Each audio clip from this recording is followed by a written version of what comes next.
Welcome back to our channel, where we delve into the wisdom of great thinkers throughout history. Today we bring you a special tribute to Lucius Annaeus Seneca, a renowned Roman philosopher, statesman, and playwright.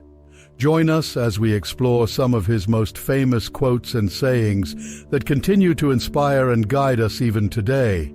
Lucius Annaeus Seneca, known simply as Seneca or Seneca the Younger, was a Stoic philosopher and rhetorician. He's one of the first Stoics for which there are considerable literary remains for us to study. Born over 2,000 years ago in Spain as the son of Seneca the Elder, Seneca had a mixed reputation. On one hand, we have his writings, which were both practical and timeless, using a search for wisdom to navigate the inevitable ups and downs of life. He could be considered a practical philosopher. His thoughts influenced historical figures such as Pascal, Francis Bacon, and Montaigne, and continue to resonate with people today. Nassim Taleb went so far as to write an entire chapter on Seneca in his book Anti-Fragile. So, without further ado, let's dive into the world of Seneca. If you really want to escape the things that harass you, what you're needing is not to be in a different place, but to be a different person. Begin at once to live and count each separate day as a separate life.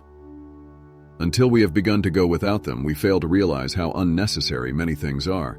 We've been using them not because we needed them, but because we had them. What need is there to weep over parts of life? The whole of it calls for tears.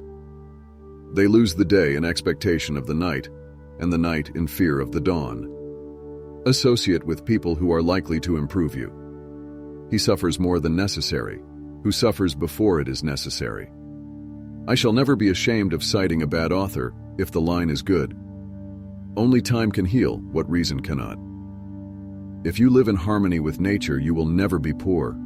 If you live according what others think, you will never be rich. People are frugal in guarding their personal property, but as soon as it comes to squandering time, they are most wasteful of the one thing in which it is right to be stingy. Often a very old man has no other proof of his long life than his age. A sword never kills anybody. It is a tool in the killer's hand. We are more often frightened than hurt, and we suffer more from imagination than from reality. It is not the man who has too little that is poor, but the one who hankers after more. A gift consists not in what is done or given, but in the intention of the giver or doer. Anger, if not restrained, is frequently more hurtful to us than the injury that provokes it. But life is very short and anxious for those who forget the past, neglect the present, and fear the future. Withdraw into yourself as far as you can. Associate with those who will make a better man of you. Welcome those whom you yourself can improve. The process is mutual, for men learn while they teach. It does not matter how many books you have, but how good the books are, which you have. It's not because things are difficult that we dare not venture. It's because we dare not venture that they are difficult. It is difficult to bring people to goodness with lessons, but it is easy to do so by example. You should live in such a way that there is nothing which you could not as easily tell your enemy as keep to yourself. Nothing is burdensome if taken lightly, and nothing need arouse one's irritation so long as one doesn't make it bigger than it is by getting irritated. Nothing, to my way of thinking, is a better proof of a well-ordered mind than a man's ability to stop just where he is and pass some time in his own company. The part of life we really live is small. For all the rest of existence is not life, but merely time. There is no enjoying the possession of anything valuable unless one has someone to share it with. To be always fortunate and to pass through life with a soul that has never known sorrow is to be ignorant of one half of nature. No man is more unhappy than he who never faces adversity, for he is not permitted to prove himself. What is harder than rock? What is softer than water? Yet hard rocks are hollowed out by soft water. When a person spends all his time in foreign travel, he ends by having many acquaintances, but no friends. It's not that we have little time, but more that we waste a good deal of it. We are mad, not only individually but nationally. We check manslaughter and isolated murders, but what of war and the much-vaunted crime of slaughtering whole peoples?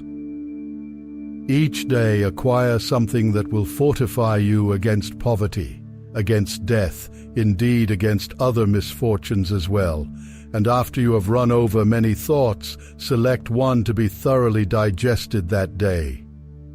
Men do not care how nobly they live, but only for how long, although it is within the reach of every man to live nobly, but within no man's power to live long.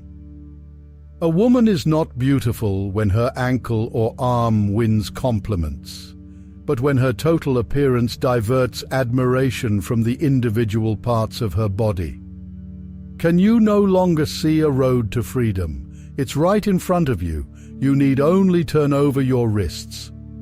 People who know no self-restraint lead stormy and disordered lives, passing their time in a state of fear commensurate with the injuries they do to others, never able to relax. We are members of one great body, planted by nature. We must consider that we were born for the good of the whole. All this hurrying from place to place won't bring you any relief, for you're traveling in the company of your own emotions, followed by your troubles all the way.